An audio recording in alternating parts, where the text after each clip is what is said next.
Welcome everyone. My name is Adriana Machado. I'm the founder of BRIA Institute, a benefit corporation based in the United States that bridges innovation, practice, and purpose to inspire leaders to change organizations and to create an impact economy. And what do I mean by impact economy? So that which pursues financial returns alongside positive impact for people and planet. Yes, it is possible, and BRIA is just a small example for this kind of business as a force for good.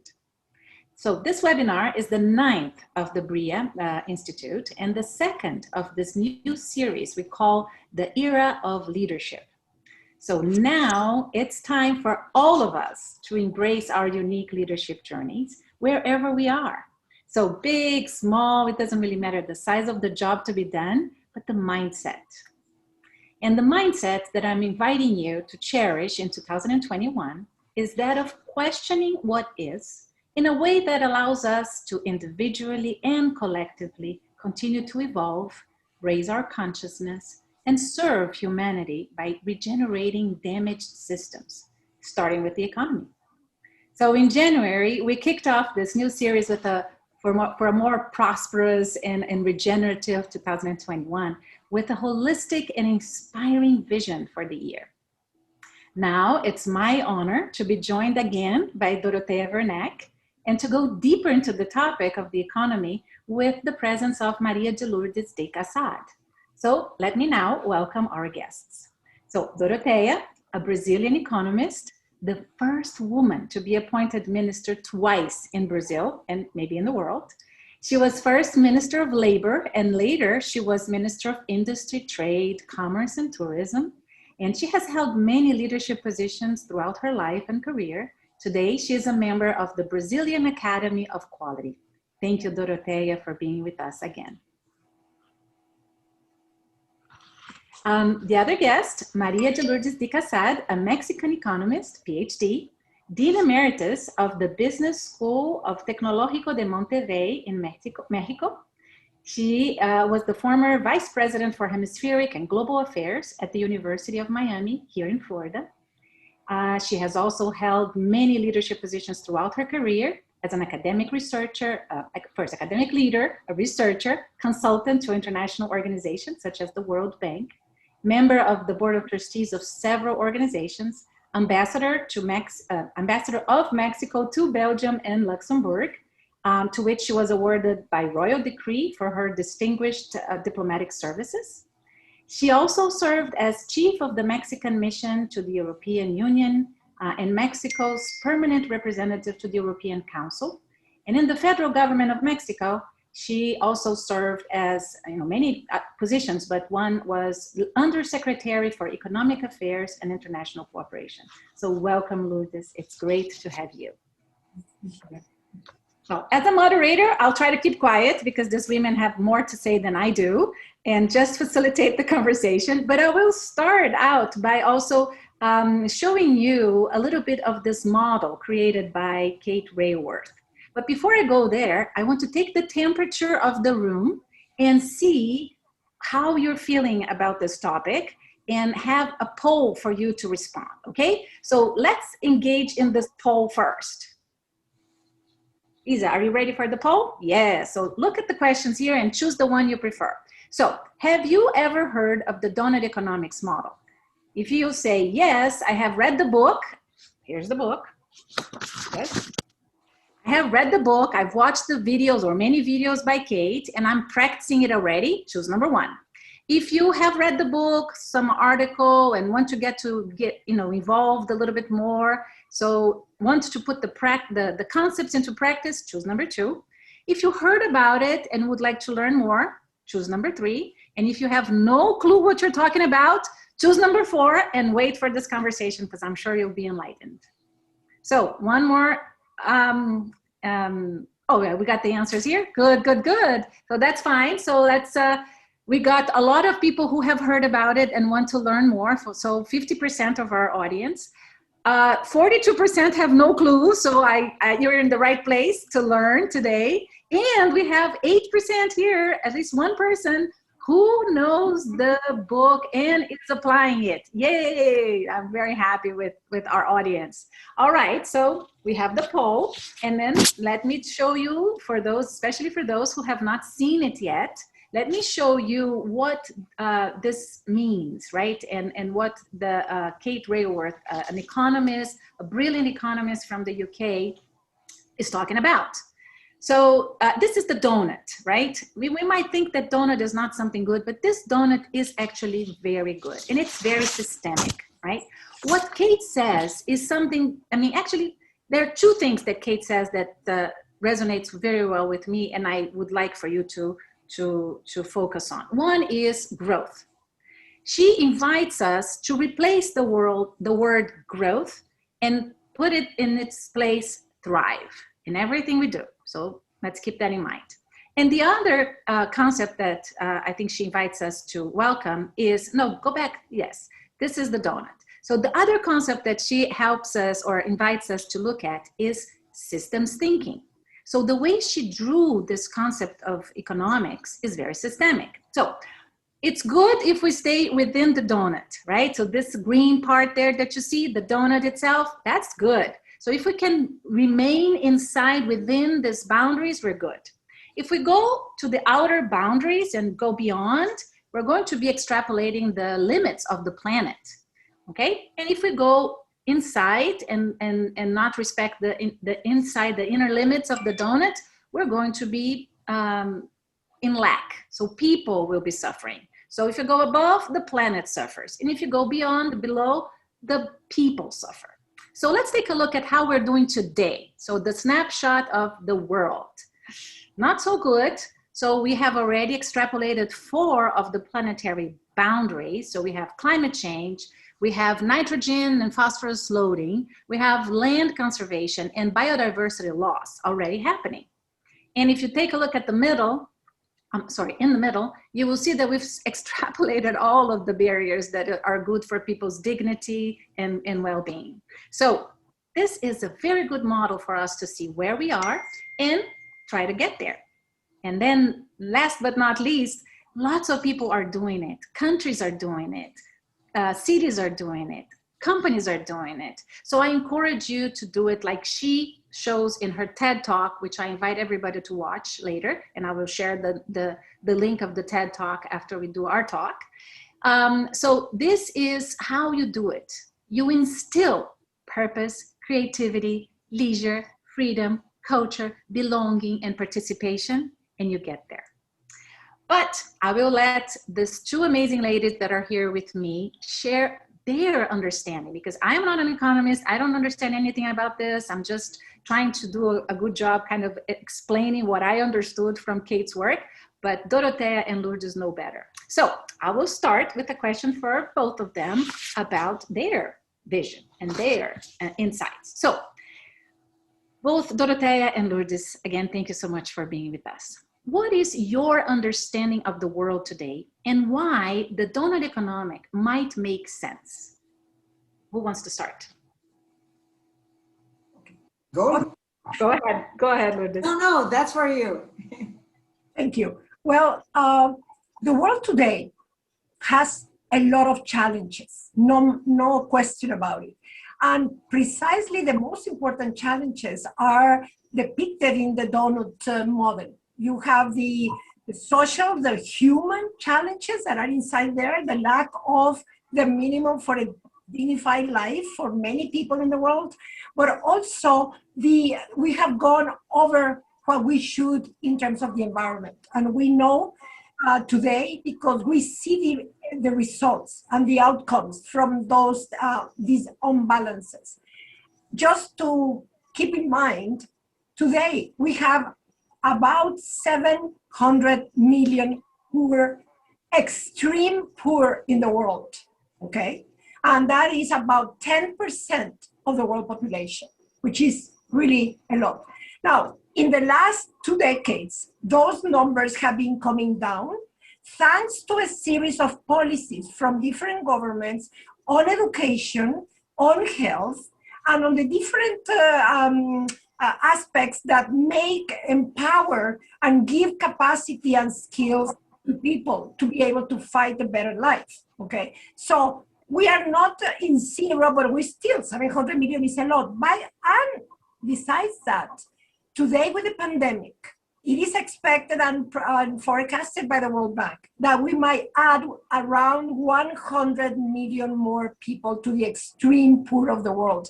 And let me remind you, extreme poor are those that live with less than $1.90 a day. Okay, and there's the poor who live, which are about 2 billion, and they live with less than $3 a day, just so that we know what we're talking about. This year is we know the impact of the pandemic, and we know that this is, there are challenges, more than before. We have a drop in the world, the growth. I know that we don't want to use the word growth. I'm just using it because less growth means we are achieving even less thriving. We have less resources to deal with these challenges that are so important, that have to do with the human life and have to do with the environmental life. So our whole biosphere, the world. Now you ask me, how does this donut model make sense? It makes a lot of sense, because in one vision, we can see the challenges and the reality of where we live today. And with all of these different aspects that affect the human life and the different aspects that affect the environment. And what I think is important is that they are related. You see, the environment, putting us limit, will have an impact on the human and social welfare of the population of the earth, and vice versa too. So, and we have seen it with natural disasters. People become more poor with natural disasters. More people become poor. Okay, and so what is the role of the governments, society, companies, and I'm saying all the different members of society that are needed here. And finally, I just want to make one point. With this pandemic, we have had to change the way we are acting. We have new rules, we have new ways of shopping, new ways of medicine, telemedicine, digital education. And I heard Christine Lagarde, President of the European Central Bank, a few days ago, there is something that I think we have to keep in mind. This liberates resources.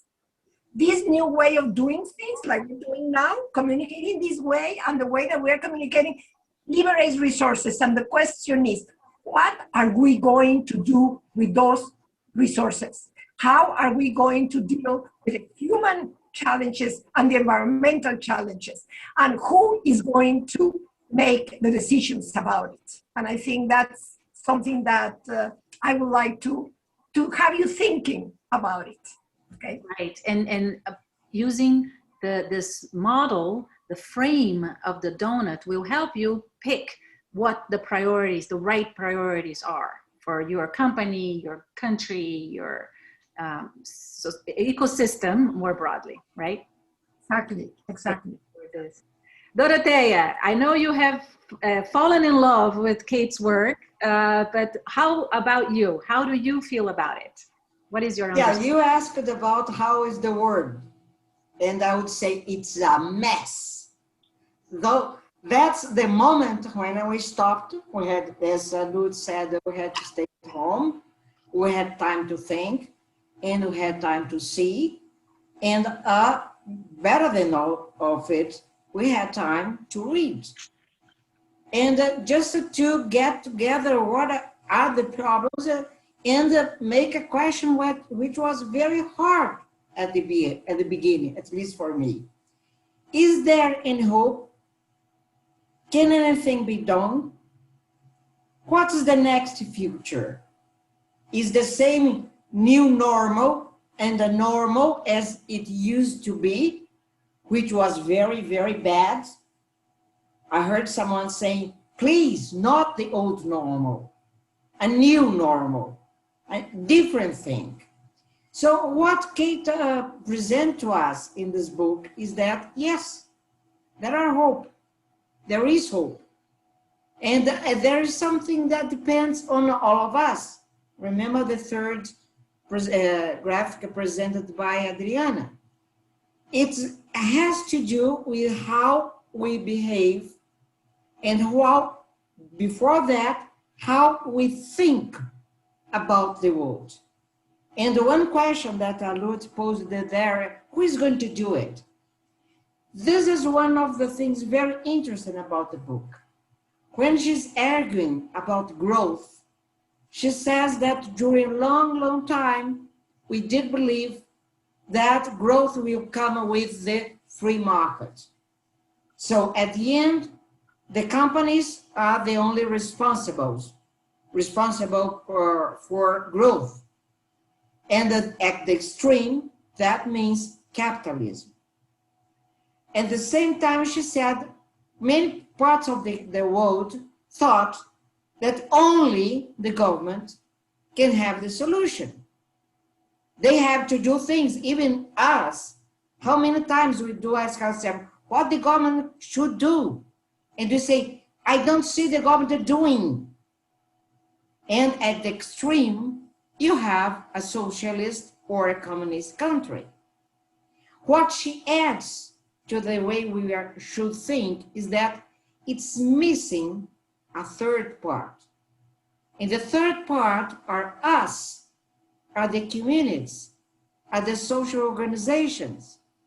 And we are, the three of us, equally responsible. You can find examples that sometimes the government can do something by itself. You can find also some examples of what the companies can do by itself. And obviously, you have thousands of examples of what the social organizations are doing by itself. The point is, okay, that's true, but if we work together, the solutions can be much profound and better. And that is, for me, the message that we should take in. It is our responsibility. As said Adriana, if you are a person, if you are a company, if you work as philanthropy, or if you are head or CEO or owner of a company, small, medium, big, or if you're working in the government, try to listen, try to get together. And I find the final point I make, this is happening. You have many, many, many, many examples of cities that are already doing it. It's easier to begin in a small city, but it's possible to do in larger cities, in states, in federal government. There is one country that's doing, which is Costa Rica. So you can have examples, and exactly this, the examples are the best way to convince people that it is possible. Oh, beautiful, Dorothea. And with the internet and the way we are connected digitally now, it is even easier for you to learn what's working in one place and what's not working, so that you can share best practices and exchange views. And I also admire another author, his name is Daniel Wall, and he says, question the narratives that you're using and create regenerative narratives for yourself, for your family, for your company, for your world. We are intelligent beings. Yes, we can argue about things and not just take it as it comes. And we can ask ourselves, is this really the only way to do it? No, there probably are many other ways. And you can, again, exchange views like Dorothea and Lourdes are telling us. So let me go back to them and ask another question. You were both students of economics, right? So you were there, just like Kate demonstrates in her book, right? That, you know, studying economics, and then later in your careers, you applied it in so many ways. You were both very accomplished ladies and served your countries, Mexico and Brazil, and you've done amazing things. But what do you wish you knew about the donut economic model, about Kate's work, when you were there, starting out in your careers? Dorothea, would you like to answer? Okay, I can go further. I'm changing from one question to another. It's quite interesting. When I read the first chapter, with it being a large introduction, I saw myself in that situation. I studied economics, and I was crazy. It cannot be like that, as she says. The difference in that she went on to just design the donut and then get a new theory. And I decided I prefer to be looked at an executive person, make things happening, and do it. From the academic point of view, I was saved by one tradition in economic graduate program, which says that you have a master of science and a master of arts. It changes. Someone choose one or another, and I choose mine. I'm a master of arts. And that I said to myself every time, it's not a science, it's an art. So by being a science, the economist, and she makes a very interesting description in a very easy way to read. You don't have to be an economist to understand what she's saying. But she shows that to be a science, we had to put on equations, a lot of mathematics, to show that, yes, we are science. And by doing so, it was necessary to make a lot of very hard and extreme assumptions. For example, that a consumer is one individual person that is rational, knows everything about the market, make its option, and then you have equilibrium. Wow, what? What? Are we all rational? Do we all behave the same way? Are we that crazy guy that knows everything? So when you just go to the assumptions, you then become with a lot of questions.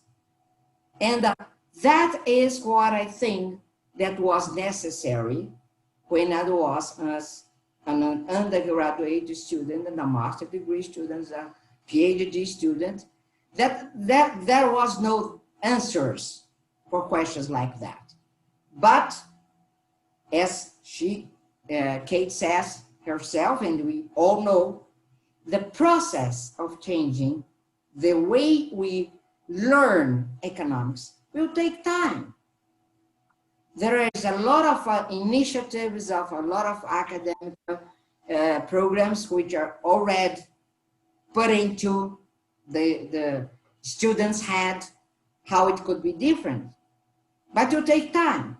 The Ivy Leagues in USA will take time, but we know that it doesn't matter if it's going to take time. The best book in economics, the one known person that wrote about what to do when the US had the Great Depression was Keynes. And it took 5 years for Keynes to write his book. We are presented with a theory, with a way of thinking, with a mindset that just came before this pandemic. 2017, the book was published. So I have to say, we are lucky. So let's go on. Let's just change our mind. Thank you, Dorothea. And this is so systemic too. I mean, you're speaking about the the way we used to study in just one field and just be there. Now it's so possible to explore other fields of knowledge and combine your education in so many different ways. You don't have to be just science or humanities. You can you can navigate all worlds and be like Leonardo da Vinci, right? And combine these different knowledges. So thank you so much. Lourdes, how about you? How about in your case? What do you wish you? Well, I remember, just as Dorotea explained, when I was studying economics, that I remember my macroeconomics class, where you will look at macroeconomy and the need for fiscal and monetary policy to provide a stable environment.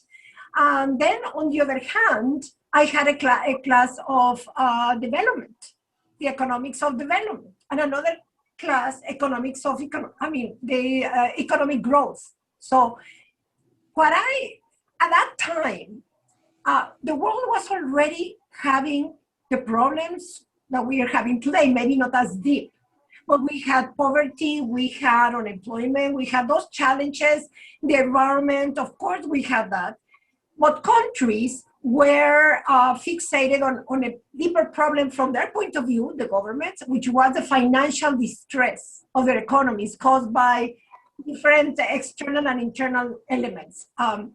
So I was thinking when you asked this question that at that time, probably the capacity or the capability of governments to answer to these challenges of human beings or of social poverty and on the environment were limited because they had to deal with the financial issues and they had to deal with the lack of them, okay? But still, at that time, even if they had the extra financial resources, we as economists, whose many of the time, these are the economists who make those kinds of decisions in the governments, how to spend, how to keep the economy stable and so on. We had a silo, a department of macro here, and development here, and labor economics here, and so on. So we never, honestly, as far as I remember, put them together. So how does the economy's stability is affected because you have more poor people, or because you don't have enough health, or because you have other different issues on the environment? So we did talk about stability and employment. Yes, that was part of the macro because we assumed that if we are stable and we're able to grow, then we create more employment because we create more investment. But the deeper issues of the structure, what's behind that unemployment, what's behind the conditions of people and the minimum wage and the wages that people are receiving, those are, and how that affects poverty, that was kind of not looked at as a system approach. And that's now coming to the Cates model. This is a systems approach. You cannot separate monetary fiscal policy from poverty or from the environment because it will affect you. For example, if you have a natural disaster that will affect resources production in the economy, it will have an impact on the stability of the macro system eventually. So is that a concern of the macro and the monetary and fiscal authorities? It should be a concern, okay, because they are not separated or independent or not connected with that reality. So all of this, I think it's so beautiful that in this model we can see how the reality of our world and our society is linked. And I think that in economics, although I have been until now very, very Keynesian, okay? And because if you remember, Dorotea, Keynesianism came after the monetarism. And when monetarism said, don't worry about anything, because in the long run, In the long run, it will fix itself because of the rational man and all of that. And then Keynes came and said, we have to deal with the recessions because in the long run, we're all dead. Yes. So remember that? Yeah. So I would take that and say in the long run, we're all dead. So we need to act now. Because if we don't act now in terms of all of these challenges that go beyond the macro stability, but I must say, I believe in the macro stability, let me put it that way. What I feel that this model shows is that macro economists have to be aware and understand how these challenges, how these problems of the environment and on the people that are extremely poor and poor, how that has to be taken into account when designing policies, macro policies, but also micro policies that have to do with the way we produce, with the rules in the markets, and so on. Okay, so with that in mind, now I must say I remember there was one model when I was at the consulting with the World Bank. I worked with these general equilibrium models because as I was reading Keynes' book, I thought, what resembles more an analysis that mostly takes everything into account.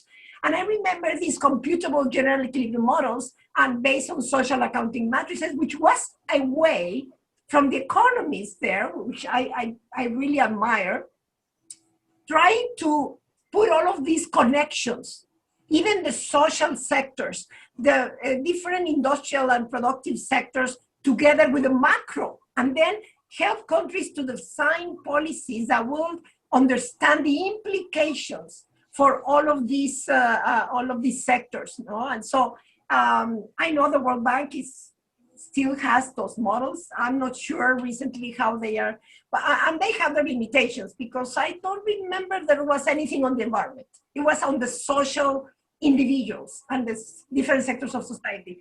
But anyway, I think I agree with Dorotea and with you, Adriana, that we have to start thinking differently, all of us, from the different sectors. And maybe what I have heard about this is we need a new social contract. And I think that comes from Kate's book.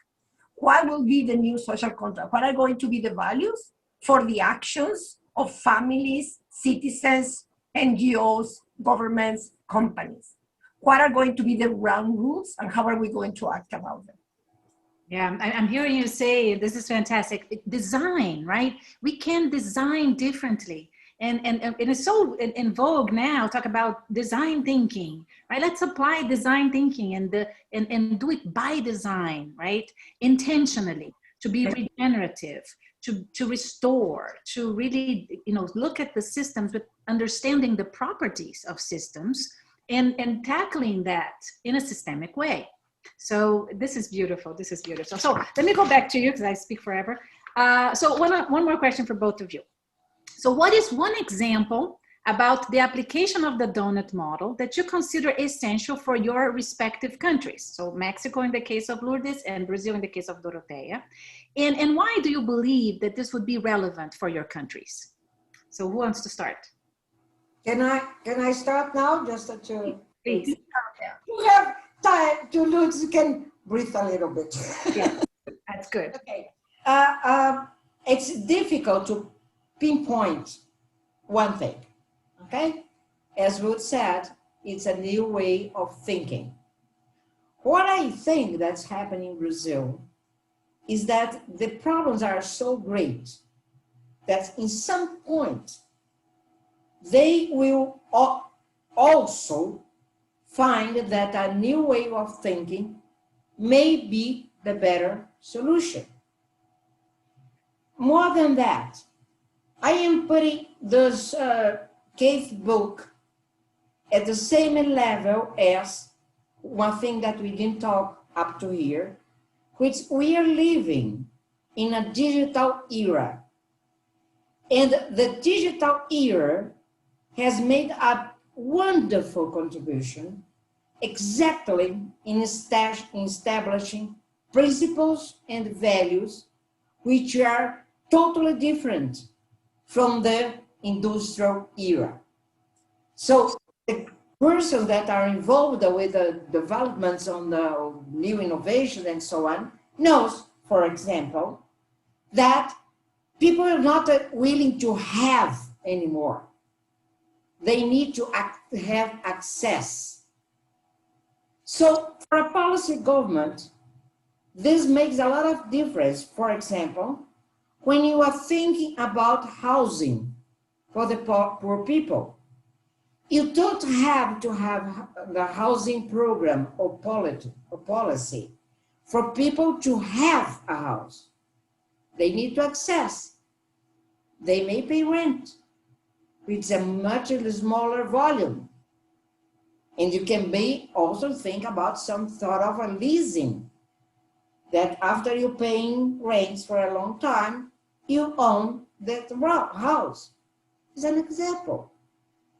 Another example is that in this new digital era, once again, different from the industrial era, you have to collaborate. Everyone works together. You even have one strategy, which the so-called the beta, where you put your idea in the public, receive opinions of everyone, and is making you make it better, better, better, and better. What about the making policy like that? What about it? What about looking at what is already happening and just to make a contribution to it? I read an article quite interesting of what happened in Greece in 2007, 2008 with the financial crisis. This was a movement that came from below for initiatives of all kinds.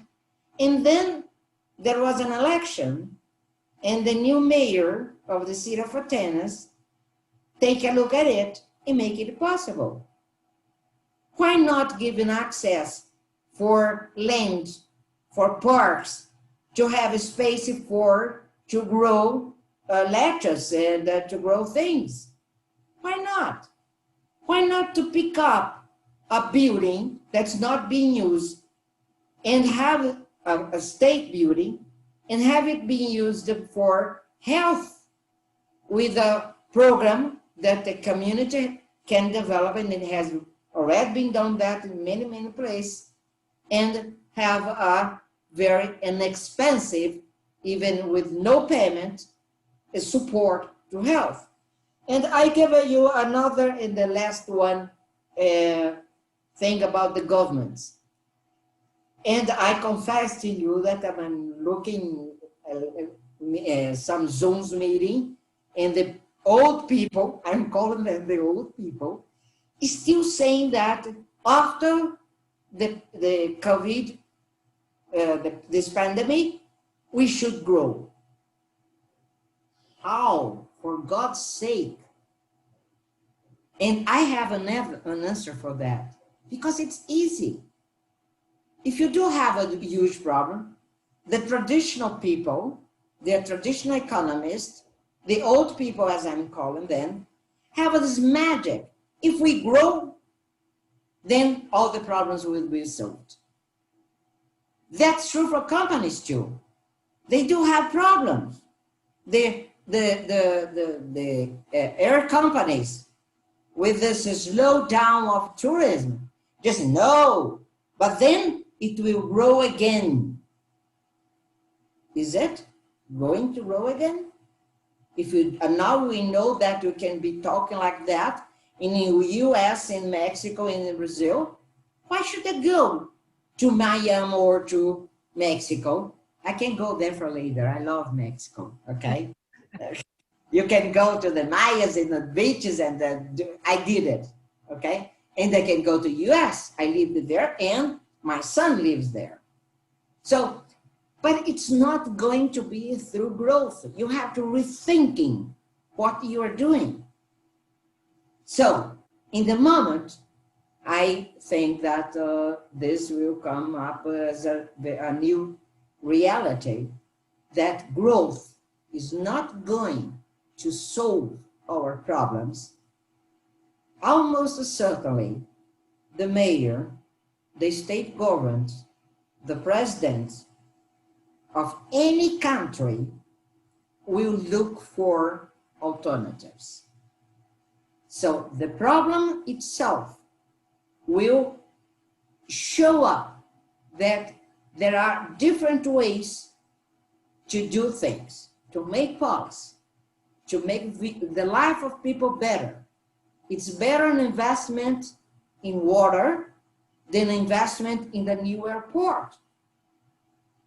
You can just establish it, as Adriana said, by design, at the beginning of the decision, say, what is this going to affect? The quality of life of the people and the quality of the planet. If you put that two things, you're going to have more justice, more equilibrium, better results, and you'll find out that, yes, it is possible. Thank you, Dorothea. Amazing examples. Lourdes, how about you for Mexico? Well, I start with the quality of life and the quality of the planet. Of course, that's very important. Now, I must say that in the case of Mexico, and maybe in any country, but there we had different levels, as Dorothea was saying, where we can have actions. Completely agree that at the maybe micro level, individual actions, there are things that can be done. And because maybe most of my life I have spent in academic institutions, I think about students and about faculty who are doing something, or we're trying for them to do something, innovate. We have to be innovative, and they have been innovative. For example, there is this, the application of this concept of the circular economy. It's a very, it's a very much the philosophy of Kate and in her book, is how can we, it's not only recycling, but how can we reuse waste that comes from production processes of different kinds and then put them back in the production process and get another product. To design these kinds of initiatives that can be from the very local to the more macro level, you need innovation, you need people, we need the young people who have the time and have the willingness to really think about these possibilities. And I'm not saying that we cannot try to guide them, but we in universities have to take that mindset, those talents of our students, to make them think further, how we're gonna grow. They say, as you say, Dorothea, they say we're gonna grow. How? Who is going to get the benefits of that growth? Are we going to go to the old way of things? Are we going to continue with the impoverished people and will degenerate more our planet? So these youngsters, I have found that when you listen to them, they really want to do better. So we need to guide them. Okay, let's start with projects. And I have a colleague who is one of the main leaders of these projects at the Tec de Monterrey, where I have been most of my professional life. And it's Carlos Shell, and he has this group of people doing projects from very local, but he has even focusing projects in Africa too, following this idea of disruptive innovation and the use of technology. And with that, I go back to what Dorothea was saying. We are in a digital age. Technology, it's our disposal. How are we going to use it to the benefit of what we are talking about here? The other example, but on more at a macro level that I wanted to speak, is our trade. We have learned as economists that opening the economies to trade can benefit the countries because we can specialize and that we can improve access and so on. And there are evidence that there has been a gain in trade in many countries at the macro level. But what sectors, what groups of people have benefited from that? That we know is not everyone. It's not, there are poor that didn't benefit. There are sectors that have benefited. So how can we, from the policy level, make sure that we can spread the impact of trade relationships? And by the way, this year, 2020, there was a global fall in trade all over the world. So many of the countries like ours in Latin America, who really rely a good part of their growth on trade, are suffering because of the lack of exports. And then they have had to reduce their imports because of the domestic situation.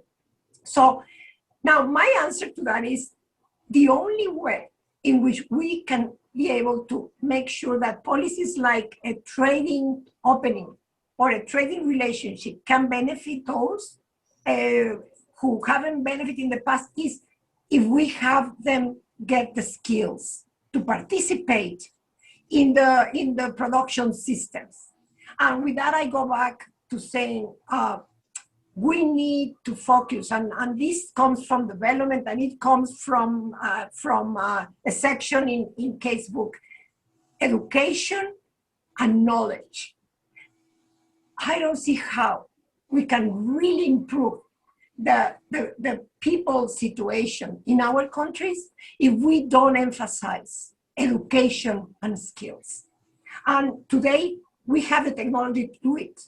We have the possibility of universities collaborating to enhance when some have more expertise than others. We have the capacity to do digital education today. We have discovered that all schools from kindergarten to professional to universities. So let's use that to make sure we raise the level of education from the bottom to the university level, because I don't see how any other way we can really improve these conditions, that this lack of opportunities for our people. Yeah, it's so beautiful. Thank you so much, Lourdes. And the interconnections and connect more in all different ways through technology, as you're describing. It's time to really embrace our journeys wherever we are and do it, make it happen. Okay, we have many questions from our audience, and at the benefit of time, I'm going to read them all, and then you can pick and choose which one you're going to respond. And then later we can also respond to them directly because some of them wrote their names. So first there's one anonymous attendee that is asking, arguably the current global economic has already failed. Given rising inequality and the economic impact of a pandemic, many countries are reaching a break point, beyond which they can continue with the current economic system or take a new path. How big companies can really implement these concepts when they are so money driven? So the role of companies here in the economy too. Then we have two questions by Carlos Cardozo asking, in the way to this new capitalism, how is the world doing during the pandemic? So both advances towards it and lost opportunities. So this is one. And the other question he asks is how to replace parasitic and grasshopper investors, only shareholders, with bee investors, so which pollinate the entire stakeholders economy. I love this concept of a bee investor. Thank you, Carlos, for your question. And then we have a question from Haroldo. We know that the responsibility depends on everybody, but don't you think that the federal government of each important country should be not leaders, right? Should be not leaders this process, so should not lead this process, the government. So that's probably to Dorothea here. And then to Silvia Micelli is also asking us, I have been coaching professionals and leaders with sustainability systemic approach for the past years. And in my perspective, the traditional economic model is an essential topic for change, as it's been used as many leaders and companies as an excuse to keep things the way they are to keep doing business as always. So in your point of view, what could be a key initiative and approach to help leaders understand and apply the donut economics model right now, as soon as possible? Thank you, Sylvia, for your question. So I'll just pick one or one aspect of it, and then I have a following question for both of you. But who wants to start? Dorothea. I want, because the questions are very good, very good. I'll begin with the last one. Why the people stick on the old economy theory? Because they don't know that that can be another one. So I'm really grateful, not only for Kate Raworth, but all the many people that are right by now, showing that, yes, there is an alternative. When you don't have any, you just go on the same mistake, on and on and on, and doing the same thing again. So I think it's very important for everyone that has the opportunity, as Adriana said, that you can use your voice. It does not cost many, you don't have to put your money on that. Just say it. Have you say it very friendly. Have you think about the other way we can go through? Have you heard about? Have you read? Should it be good to do it a different way? Yes, it is possible. We do have examples, including of companies. Adriana has shown a very, very good presentation of a guy that's owner of a tea company, which was amazing. He's doing it. So have your package full of examples and very gently say, what about thinking in a different thing? So, and I finish with the second one, and then if you're, federal government should be a leader, yes. But the companies also should be leaders. And we need to be leaders. That's a new world. That's not one responsible. Once again, it's very easy when we don't know what to do. We just try to, or do not understand what's happening. It's very important that our mindset, old one, to pick up are responsible. This is because he or she did or didn't do that. We cannot be like that anymore. It's not a government problem. It's our problem. It's not the government alone that should lead and do something. I'm asking, for example, in Brazil, yes, there is a federal government. It's one. There are state governments. There are 27. And there are cities governments, mayors. They are 5,560. And I ask you, amongst the 27 governments, who are thinking better? Who are doing things that we can use as example? And more than that, in our 5,560 mayors, which cities are doing things that are okay? And then I can give examples. For me, it's more important. The leader, the government, federal government can try to do it, but it's not the best solution if it's done by itself. By one person only, right? Yeah. Thank you so much, Dorothea. Lourdes, how about you? Which one did you pick? Well, about the government. The government has to be the leader. Well, not the only leader on this, but definitely that the government at the federal level, at least in Mexico, sends the signals, determines the budget. And although the state governments have some autonomy, they still get some guidance from and some budgeting from the federal government. And I want to use a concept that we in economics use a lot, incentives. Where are the incentives? And that's what I think governments have to provide the incentives for companies and for citizens to change the way they were doing things, if they believe in it. But then again, what if they don't know better? So we need to have leaders who understand this, and that's where I feel that the role of universities is so important, because many of the people who work in this corporation and these governments will be graduates from these universities. And these corporations and the government also listen to faculty who are doing research. And so getting this kind of thinking and information and getting it into possible actions, that's very important for the universities that can really provide some framework for governments to act.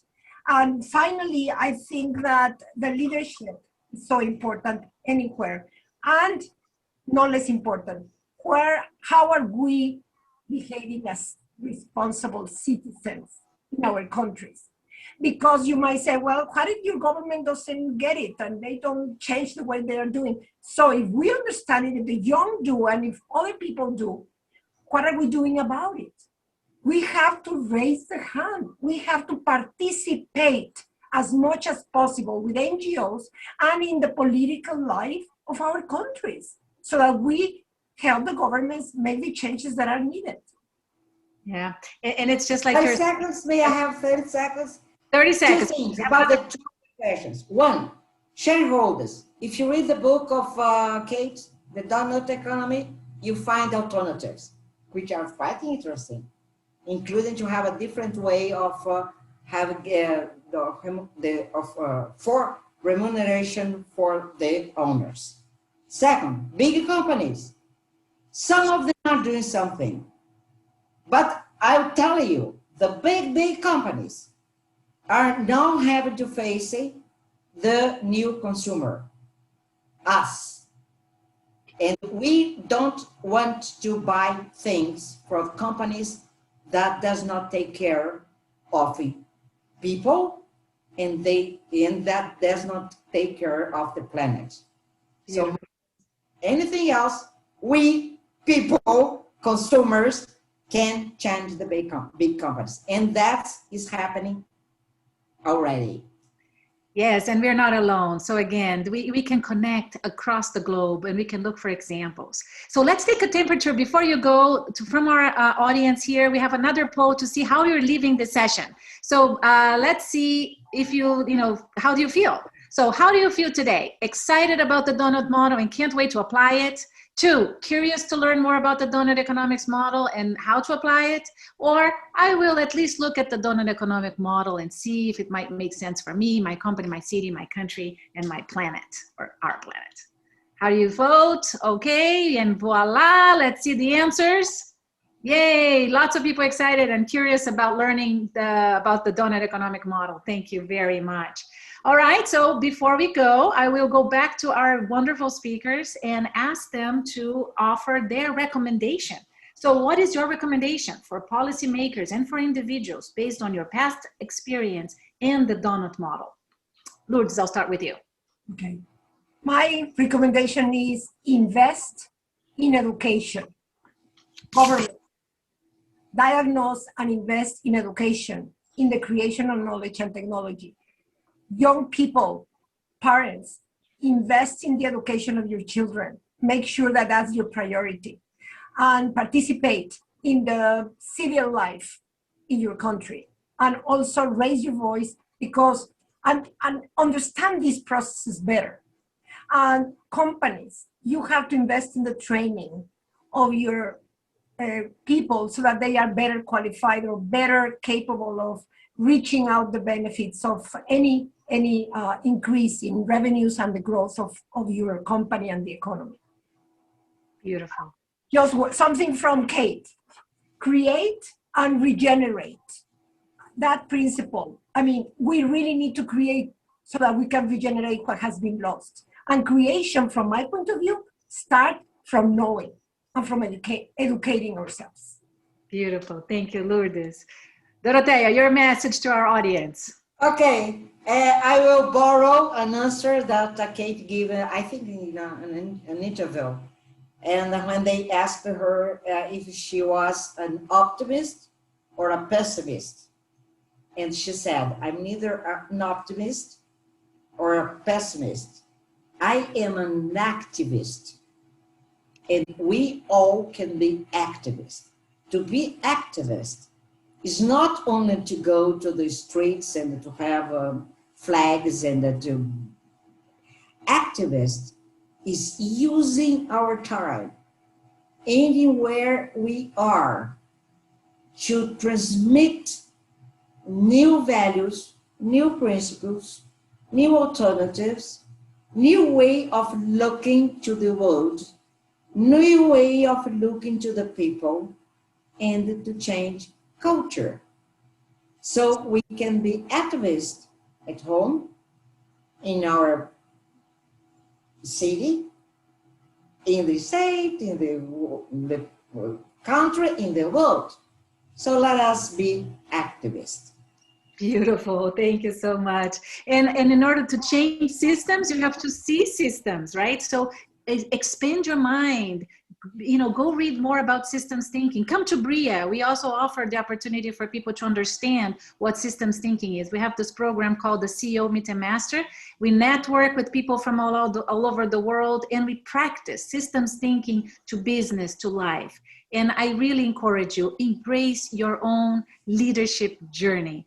It is amazing what you can do. And even if it's just in your sphere of responsibility, that's the power that the individuals have if we do our job and we connect with each other. And I couldn't be more happy to be connected today with Dorothea and Lourdes in this conversation. So thank you so much for being with me here.